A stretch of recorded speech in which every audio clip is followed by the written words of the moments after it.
नमस्कार, मैं सरिता चौधरी स्वागत करती हूं आप सभी का राजस्थान सरकार व वेदांता के CSR इनिशिएटिव ई कक्षा में, जिसका टेक्निकल पार्टनर मिशन ज्ञान है। हम लोग अध्ययन कर रहे हैं भारतीय राजनीति के उभरते हुए आयाम के संदर्भ में भारत और वैश्वीकरण के बारे में। इससे पूर्व की वीडियो में हम लोगों ने वैश्वीकरण का अर्थ जाना, उसके प्रारंभ के लिए उत्तरदायी परिस्थितियों के बारे में जाना। तत्पश्चात हम लोगों ने वैश्वीकरण के विभिन्न क्षेत्रों पर पड़ने वाले प्रभाव के बारे में जाना। इस वीडियो में हम लोग डिस्कस करने जा रहे हैं भारत पर वैश्वीकरण के प्रभाव किस रूप में स्थापित है। देखो बच्चों, भारत के अंतर्गत वैश्वीकरण की प्रक्रिया इतनी पुरानी है जितनी पुरानी हमारी सभ्यता। यानी हमारी सभ्यता में प्रारंभ से ही वसुदेव कुटुंबकम की बात की जाती है। यानी पूरा जो विश्व है वह एक कुटुंब के समान है, एक परिवार के समान है, और सभी आपस में प्रेम और सौहार्द के साथ रहे और सभी आपस में एक दूसरे का सहयोग करें। ऐसी ही भावनाएं किसके अंतर्गत है? वैश्वीकरण के अंतर्गत है। मूलतः वैश्वीकरण आर्थिक प्रक्रिया है, इसका संबंध आर्थिक क्षेत्र से होता है। और जैसा कि हम लोगों ने जाना कि जब एक देश की अर्थव्यवस्था का विश्वव्यापी अर्थव्यवस्था के साथ समन्वय स्थापित कर लिया जाता है तो वह प्रक्रिया वैश्वीकरण की प्रक्रिया कहलाती है। यानी इसके विभिन्न क्षेत्रों के मध्य विभिन्न जो इसके पार्ट्स हैं, तत्व हैं, यानी विभिन्न देश हैं, उनके मध्य अंतर निर्भरता को प्रोत्साहित करती है वैश्वीकरण की प्रक्रिया। अब वह किसी भी रूप के अंतर्गत हो, क्योंकि इसके प्रभाव विभिन्न क्षेत्रों पर पड़ते हैं, इसलिए बहुआयामी प्रक्रिया है। अब भारत के अंतर्गत संघात्मक शासन व्यवस्था को अपनाया गया है। जब भारतीय संविधान निर्माताओं ने संविधान का निर्माण किया तो उन्होंने एक ढांचा तैयार किया भारत के विकास के लिए और भारत की व्यवस्थाओं का निर्वहन करने के लिए। और वे इस रूप में निश्चित थे कि जो इन्होंने ढांचा या स्ट्रक्चर तैयार किया है वह भारत की व्यवस्था के संचालन के लिए उपयुक्त है। उन्होंने दो बातें मुख्यतः ध्यान रखी। एक तो हमारा जो प्रारंभिक औपनिवेशिक काल था उससे जो अनेक प्रकार की त्रासदियां हम लोगों ने भुगती थी वह दोबारा नहीं भुगतनी पड़े, और दूसरी ये कि जो विविधता भरा राष्ट्र है हमारा, उसमें एकता कैसी बनी रहे, उसके माध्यम से राष्ट्र निर्माण के आने वाली जो चुनौतियां हैं उनका निराकरण करते हुए राष्ट्र का गठन कैसा किया जाए। इसीलिए उन्होंने संघात्मक शासन व्यवस्था को अपनाया। लेकिन हमारे यहाँ पर एक तरफ बहुलवादी और विकेंद्रीकरण के तत्व मौजूद हैं और दूसरी ओर केंद्रीकरण की अवधारणा मौजूद है। यानी यहाँ पर दोहरी विचारधारा, दोहरे तत्व मौजूद हैं। इसीलिए भारतीय संघवादी व्यवस्था को अर्ध संघात्मक व्यवस्था कहा जाता है। यानी कुछ यहाँ केंद्रीकरण के तत्व हैं और कुछ विकेंद्रीकरण के तत्व हैं। इसी प्रकार से राज्य की इकाइयों और जब संघ के अंतर्गत, केंद्र के अंतर्गत संबंध होता है, अंतःक्रिया होती है, अंतर्निर्भरता होती है, वह विभिन्न क्षेत्रों में होती है। और जब इसी का विस्तृत रूप हमें विश्व स्तर पर देखने को मिलता है तो वैश्वीकरण कहलाता है।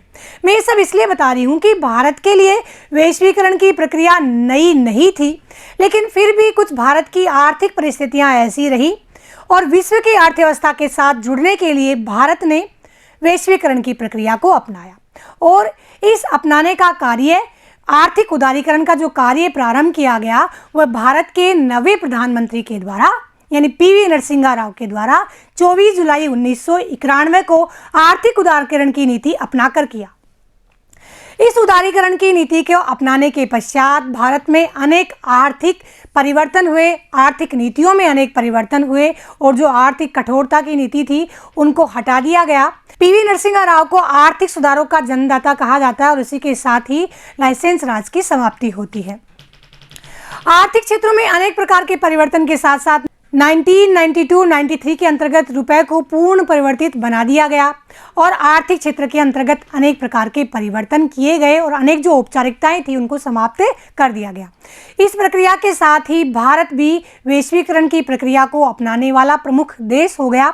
और व्यवहार रूप में यदि देखा जाए तो इस प्रक्रिया को भारत के जो 13वें प्रधानमंत्री थे और तत्कालीन सरकार के अंतर्गत वे वित्त मंत्री थे, यानी PV नरसिम्हा राव की गवर्नमेंट के अंतर्गत जो वित्त मंत्री थे, उन्होंने व्यवहार रूप में वैश्वीकरण को अपनाया उदारीकरण, निजीकरण के माध्यम से।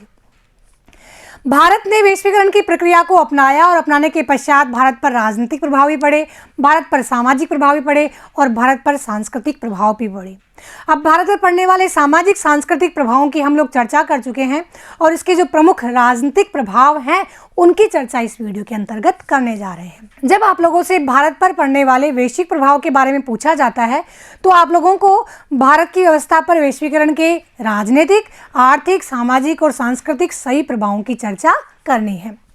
तो बच्चों, हम लोग प्रारंभ करते हैं भारत के अंतर्गत वैश्वीकरण के प्रभाव के बारे में अध्ययन करना, जिसके अंतर्गत मैं आप लोगों को बता दूं कि इसके प्रभावों को मुख्य रूप से 3 रूपों में देखा जा सकता है और इसके राजनीतिक प्रभाव को हम लोग विषमकारी मानते हैं, जिसके कारण भारत की वैधता पर संकट उपस्थित हो गया है और कई प्रकार की जो क्षैतिज लोकतांत्रिक व्यवस्थाओं का गठन हो गया है।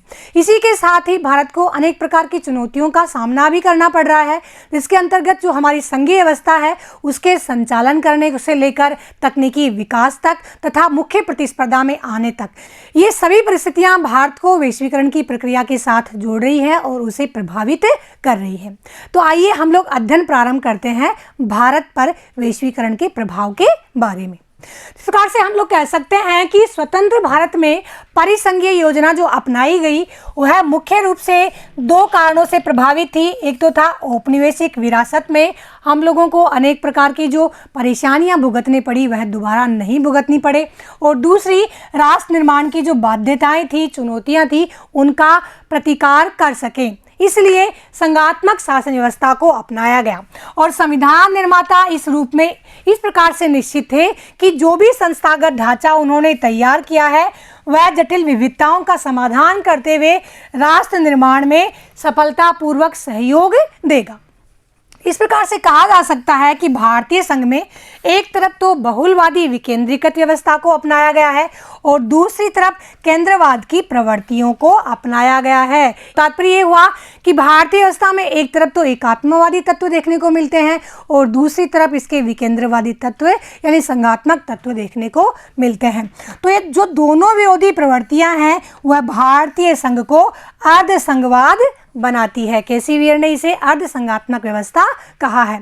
इस प्रकार से कहा जा सकता है कि हमारी अर्ध जो संघवादी व्यवस्था है उसके अंतर्गत विभिन्न राज्य हैं और इन विभिन्न राज्यों के मध्य अंतःक्रियाएं और अंतर्निर्भरता होती है, जैसे कि हिमाचल के सेब और गुजरात और महाराष्ट्र के संतरे उत्तरी पूर्व के राज्यों में सप्लाई किए जाते हैं।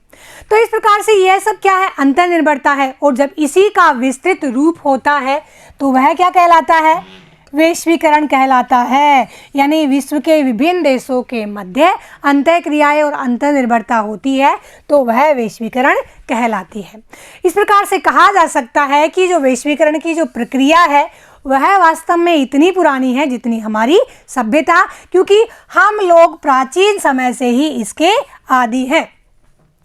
लेकिन यदि पिछले 2 दशकों से इसका प्रभाव देखा जाए तो वह हमारे राष्ट्रीय और अंतर्राष्ट्रीय गतिविधियों पर गहरा प्रभाव डाल रहा है और यह विकासशील देशों की प्रशासनिक व्यवस्था को, राजनीतिक व्यवस्था को प्रत्यक्ष अप्रत्यक्ष रूप से प्रभावित कर रहा है।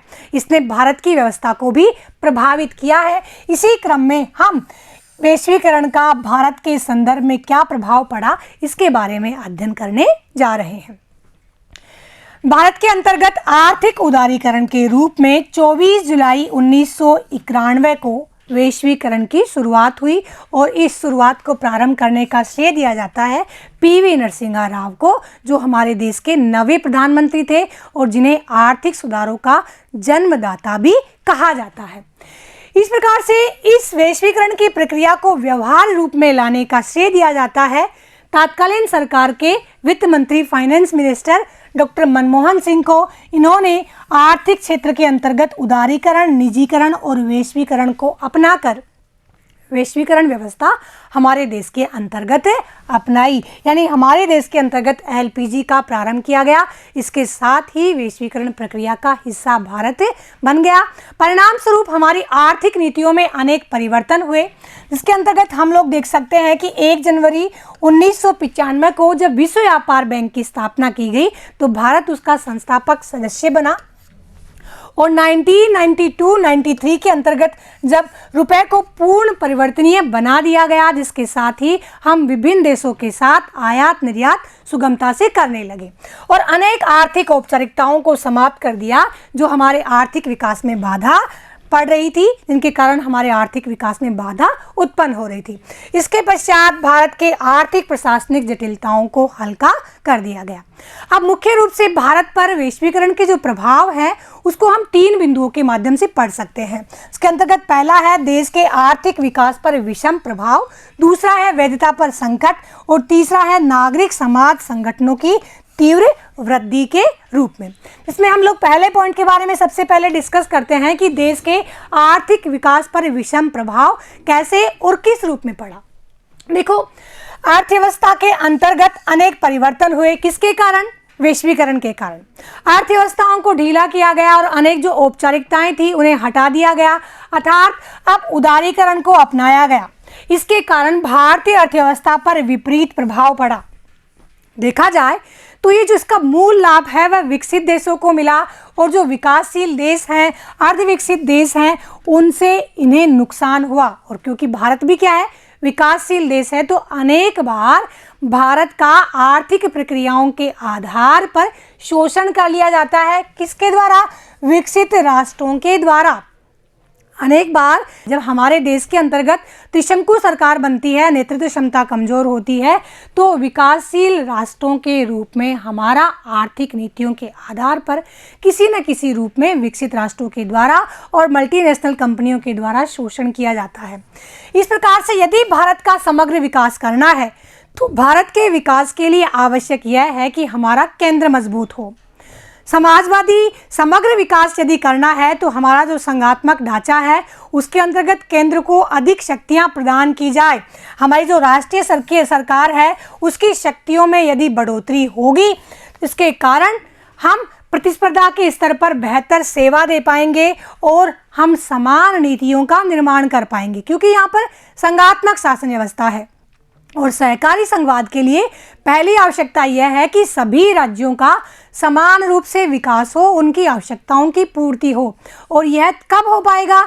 जब केंद्र सरकार मजबूत होगी, जब हमारी राष्ट्रीय सरकार के पास में अनेक शक्तियां होगी, तभी वह समान नीतियों का निर्माण कर पाएगी और प्रतिस्पर्धा तथा बेहतर सेवा प्रदाता बन पाएगी। इसलिए केंद्रीकरण की मांग लगातार की जाती रही है और हमारी संप्रभुता को और अधिक मजबूत करने का प्रयास किया जाता रहा है। तो वैश्वीकरण का जो प्रभाव हमारे देश की आर्थिक व्यवस्था पर पड़ा है वह विषम रूप में पड़ा है। वहीं कुछ विचारकों का मानना है कि वैश्वीकरण का सकारात्मक प्रभाव भारत जैसे विकासशील देश के ऊपर पड़ा है, क्योंकि भारत तकनीकी क्षेत्र में लगातार विकास कर रहा है। यहाँ की युवा आबादी है वह बहुत ही कौशल और अनेक गुणों से निपुण है, तो इसके कारण यहाँ पर सकारात्मक प्रभाव पड़ा है। तो भारत, ब्राज़ील और चाइना जैसी जो विकासशील अर्थव्यवस्थाएं हैं उन्हें इनके सकारात्मक प्रभाव के रूप में जोड़ा गया है।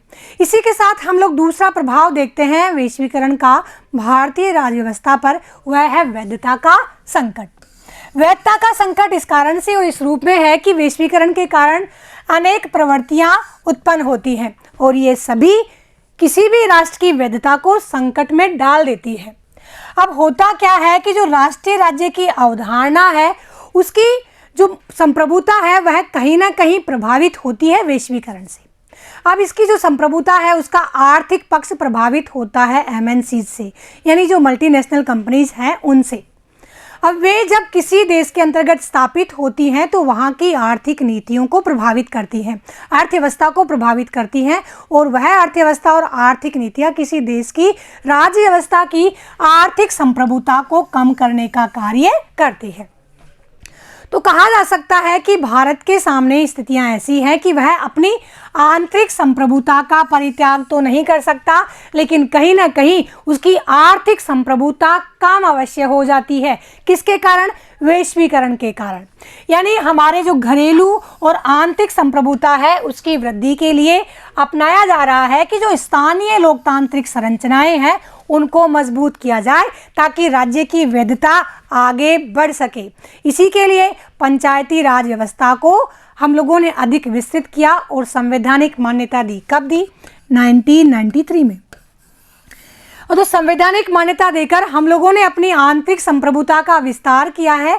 तो यदि कहीं आर्थिक व्यवस्था के अंतर्गत या वैश्वीकरण के दौर के अंतर्गत हमारी आर्थिक संप्रभुता कहीं पर कम हो जाती है, तो हमारी आंतरिक संप्रभुता या हमारी राज्य संप्रभुता का हम लोग विस्तार कर सके, ताकि राज्य की जो वैधता है वह आगे बढ़ सके। इसीलिए तीसरी परत राज्य व्यवस्था की यानी पंचायती राज का विस्तार किया गया है। भारतीय संघवाद का जो तीसरा पायदान है, पहला केंद्र, दूसरा राज्य और तीसरा स्थानीय शासन व्यवस्था, तो उसका विस्तार किया गया है और उन्हें संवैधानिक मान्यता दी गई है। इसी प्रवृत्ति को नवीन स्थानीयता कहा जाता है या न्यू लोकलिज्म, थिंक ग्लोबली और एक्ट लोकली कहा जाता है। यानी ग्लोबल स्तर पर सोचो लेकिन कार्य किस स्तर पर करो, स्थानीय स्तर पर करो, जिसे नवीन स्थानीयता का कॉन्सेप्ट कहा जाता है। इंपॉर्टेंट है बच्चों, नोट कर लीजिएगा। यानी भारतीय राज्य व्यवस्था के विस्तार के लिए या हमारे संघात्मक शासन के विस्तार के लिए स्थानीय स्तर पर जो शासन व्यवस्था है उसको मजबूत किया गया है, उसका विस्तार किया गया है और उसे संवैधानिक मान्यता देकर देश की आंतरिक संप्रभुता में वृद्धि करने का कार्य किया गया है, ताकि वैधता के संकट की जो समस्या है उसका निराकरण हो सके। क्योंकि वैश्वीकरण कहीं ना कहीं किसी देश की संप्रभुता को प्रभावित करता है, तो यदि हमारी आर्थिक संप्रभुता को ये कहीं कम करता है तो हम अपने राजनीतिक संप्रभुता की वृद्धि करके उसकी भरपाई कर सके। यही है नवीन स्थानीयता का कॉन्सेप्ट यानी न्यू लोकलिज्म का कॉन्सेप्ट, जिसमें think globally and act locally का कॉन्सेप्ट अपनाया गया है। ठीक है, इसी प्रकार से नेक्स्ट है नागरिक समाज संगठनों में तीव्र वृद्धि। वैश्वीकरण के कारण अनेक प्रकार के जो नागरिक समाज है उनके प्रभाव में और उनकी संख्या में भी तीव्र वृद्धि होती जा रही है। अब जो इस प्रकार के जो संगठन है वे लोकतांत्रिक शासन व्यवस्था के समानांतर क्षैतिज संरचनाओं का निर्माण कर रहे हैं, जैसे कि राजनीतिक दल हैं, अनेक हित समूह हैं, अनेक व्यापारिक संगठन हैं, अनेक दबाव समूह हैं, समाचार चैनल्स हैं। ये सभी क्षैतिज समानांतर संरचनाएं उत्पन्न कर रहे हैं जो राज्य व्यवस्था को कहीं ना कहीं प्रभावित कर रही है। तो इस प्रकार की व्यवस्था का भी या इस प्रकार के प्रभाव का सामना भी भारतीय राज्य व्यवस्था को वैश्वीकरण के कारण करने पड़ रहे हैं, जिसके उदाहरण हम लोग लिख देंगे। राजनीतिक दल, दबाव समूह, हित समूह और समाचार चैनल्स। इस प्रकार से हम लोग कह सकते हैं कि वैश्वीकरण की प्रक्रिया के द्वारा भारत की व्यवस्था प्रभावित हो रही है और इसके सामने अनेक चुनौतियां हैं। देखो बच्चों, इसके अंतर्गत आप लोगों को भारत पर पड़ने वाले सामाजिक और सांस्कृतिक प्रभावों का भी उल्लेख करना है। मैंने इसके प्रभाव का जो कॉन्सेप्ट था उसे पूरा एक कंटेंट में डाल दिया है और आप उसे वहां से पिकअप करके जब भारत पर वैश्वीकरण का प्रभाव पूछा जाता है तब इसके साथ जरूर जोड़ दें, जिसके अंतर्गत हम लोग लिखेंगे कि भारत पर वैश्वीकरण के प्रभाव के कारण जो उसके सामाजिक संरचना है वह काफ़ी कमज़ोर हो गई है और सांस्कृतिक प्रभाव के रूप में देखें तो जो हमारी आंचलिक संस्कृति है या जो देशज संस्कृतियां हैं उन पर पश्चिमी संस्कृति थोपी जा रही है, लादी जा रही है, जो हमारी सांस्कृतिक मूल्यों को भी विलुप्त कर रही है। इन चीज़ों को जोड़ते हुए हम लोग लिखेंगे। नेक्स्ट हम लोग डिस्कस करते हैं भारत में जो वैश्वीकरण है उसके कारण अनेक प्रकार की जो चुनौतियां हैं वे कौन कौन सी चुनौतियों का हम लोगों को सामना करना पड़ रहा है। जिसके अंतर्गत पहली है सहकारी वित्तीय संघवाद। देखो, संघवाद का जो मूल सिद्धांत है वह यह है कि असमान राज्यों के साथ समान हक प्रदान किया जाए। कोई राज्य छोटा है या कोई बड़ा है या उसकी भौगोलिक संरचना दूसरी है, उन सभी के साथ समान व्यवहार किया जाए। किसके द्वारा? केंद्र के द्वारा किया जाए और उन सभी राज्यों का समान विकास किया जाए। तो यह एक बहुत बड़ी समस्या है भारतीय संघवाद के सामने कि सभी राज्यों का किस प्रकार से समान रूप से विकास किया जाए और किस प्रकार से, क्योंकि अलग अलग भौगोलिक परिस्थितियां उन राज्यों की है और अलग अलग उन राज्यों की व्यवस्थाएं हैं, तो सभी राज्यों का समान विकास किस प्रकार से हो। हम आज भी देखते हैं कि कुछ राज्य तो बहुत अग्रणी हैं हमारे देश के अंतर्गत और कुछ राज्य काफ़ी पिछड़े हुए हैं। अब उसके लिए कारण अनेक उत्तरदायी हैं, लेकिन संघ का यानी हमारे केंद्र का प्रमुख उत्तरदायित्व है कि विभिन्न राज्यों का, विभिन्न संघ की इकाइयों का समान विकास करें। इसी प्रकार से नेक्स्ट है कि प्रौद्योगिकी का विकास और पहुंच का विस्तार। इसी के लिए जो डिजिटल इंडिया जैसे प्रोग्राम हैं वह चलाए जा रहे हैं। इसी के अंतर्गत यह आवश्यक है कि वैश्वीकरण की जो प्रक्रिया है वह बहुआयामी प्रक्रिया है और इस प्रक्रिया का विस्तार अत्यधिक तब हो पाया है जब सूचना तकनीकी का विकास हो पाया है, संचार साधनों का विकास हो पाया है, इंटरनेट और टेलीकॉम का विकास हो पाया है, ई बैंकिंग का विकास हो पाया है। इन सभी जब प्रौद्योगिकी कारणों का विकास हो पाया है तभी वैश्वीकरण अपने इस रूप में अवस्थित हो पाया है। इसलिए जब तक किसी देश के अंतर्गत प्रौद्योगिकी का विस्तार नहीं होगा, उसका विकास नहीं होगा, तब तक उसके अंतर्गत जो वैश्वीकरण है उसका सही लाभ नहीं पहुंच सकेगा। तो आवश्यक क्या है? हमारे देश के युवाओं को अधिक से अधिक टेक्नोलॉजी फ्रेंडली बनाना, टेक्नोलॉजी का जानकार बनाना और उनमें टेक्नोलॉजी नॉलेज उन्हें देना। इसी प्रकार से नेक्स्ट है देश की प्रतिस्पर्धा से प्राप्त होने वाला सर्वश्रेष्ठ लाभ। देश की प्रतिस्पर्धा से प्राप्त होने वाला सर्वश्रेष्ठ लाभ। देखो, विभिन्न राज्यों के मध्य यानी विभिन्न राष्ट्रों के मध्य एक प्रतिस्पर्धा होती है, कंपटीशन होता है अधिक लाभ प्राप्त करने के लिए। यानी कहा जा सकता है कि स्पर्धा ही ऐसा आधारभूत तत्व है जो किसी विषय क्षेत्र के कौशल के लिए या उसके विवरण के लिए विशेष योग्यता या विशेषज्ञता स्थापित करता है। कौन करता है? स्पर्धा, या जिसे प्रतिस्पर्धा हम लोग कहते हैं। अब यह क्या होती है? जब एक देश अन्य देश की तुलना में सस्ती और बेहतर तकनीक उपलब्ध करवाता है, इसे ही प्रतिस्पर्धा का सर्वश्रेष्ठ लाभ कहा जाता है। यानी आर्थिक गतिविधियों के अंतर्गत विभिन्न देशों के मध्य आर्थिक प्रतिस्पर्धा होती है और जब किसी एक देश के द्वारा या कुछ देशों के द्वारा जब बेहतर और सस्ती टेक्नोलॉजी या सुविधाएं उपलब्ध करवाई जाती है तो वह उस प्रतिस्पर्धा का सर्वश्रेष्ठ लाभ प्राप्त कर लेता है, जैसा कि चाइना कर रहा है। आज हम लोग देखें तो विश्व के विभिन्न बाजारों के अंतर्गत चाइना के प्रोडक्ट्स हमें दिखाई देते हैं। उसका रीज़न क्या है? चाइना अपने जो प्रोडक्ट्स तैयार करता है वह सस्ती मजदूरी से तैयार करता है। इसके कारण उसके प्रोडक्ट्स भी सस्ते होते हैं और विश्व के प्रत्येक बाजार में उपलब्ध हो जाते हैं और उनकी बिक्री भी अधिक होती है। तो प्रतिस्पर्धा का लाभ किसी देश को तब मिल पाता है जब उसके द्वारा बेहतर और सस्ती टेक्नोलॉजी या सस्ती सेवाएं किसी राष्ट्र को उपलब्ध करवाई जाती है। इसे इस उदाहरण से समझ सकते हैं कि एक देश को कंप्यूटर की आवश्यकता है जहां कंप्यूटर का उत्पादन नहीं होता और उस देश को सस्ते और बेहतर कंप्यूटर उपलब्ध करवाने कोई देश सुविधा उपलब्ध करवाता है तो वह देश इस प्रतिस्पर्धा के अंतर्गत सर्वश्रेष्ठ लाभ प्राप्त करता है, क्योंकि उस देश के पास तो कंप्यूटर नहीं है, वह कंप्यूटरों का आयात करेगा। अब वह कहाँ से करना चाहेगा? जहाँ उसे सस्ते और बेहतर कंप्यूटर मिल रहे हैं। तो इस प्रतिस्पर्धा के अंतर्गत यदि कोई देश अग्रणी हो जाता है तो उसे वैश्वीकरण का लाभ सर्वाधिक प्राप्त होता है। चीन को इस समय इस वैश्वीकरण का लाभ अत्यधिक प्राप्त हो रहा है कि उसके द्वारा जो बनाए गए उत्पाद हैं वह विश्व के विभिन्न बाजारों के अंतर्गत उपलब्ध है। अब जो बेहतर प्रतिस्पर्धा का लाभ है वह किसी देश को मिले या कोई देश प्रतिस्पर्धा के अंतर्गत आए, उसके लिए अनेक परिस्थितियां उत्तरदायी होती हैं, जिसके अंतर्गत मुख्य रूप से उस देश की भौगोलिक संरचना, उस देश के जो संसाधन हैं वे, वहाँ के तकनीकी का विकास और वहाँ की जलवायु, ये सभी उस उत्पादन के लिए या उस सेवा के गठन के लिए आवश्यक परिस्थितियाँ उपलब्ध करवाती है। यानी जैसे हम लोग चावल की खेती करें तो हर देश में या हर जलवायु में ऐसा कर पाना संभव नहीं है। उसके लिए आवश्यक क्या है कि जो निश्चित और निर्धारित जलवायु है उसका होना या वहाँ के उस संसाधनों का होना या भौगोलिक परिस्थितियों का होना, वर्षा का होना, तो ये सब स्थितियाँ जब उस देश के अनुकूल होंगी तभी वह देश इस प्रतिस्पर्धा के अंतर्गत आ सकता है।